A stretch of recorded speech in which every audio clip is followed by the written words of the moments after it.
அம்பிகையின் படைக்கு படைத்தளபதியாக இருக்கக்கூடிய வாராகி அம்மன் அளவில்லாத கோபம் கொள்ளக்கூடியவள். அதே சமயம் தன்னை நம்பிக்கையுடன் வணங்கும் பக்தர்களுக்கு அளவில்லாத அன்பையும் அருளையும் வாரி வழங்கக்கூடியவள்.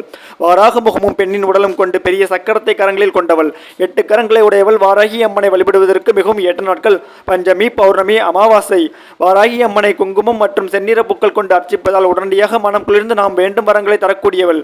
உரிய நிறம் பச்சை நிறம் என்றும் அவளை போற்றி துதிக்கும் நூல் வாராகி மாலை என்றும் கூறப்படுகின்றது.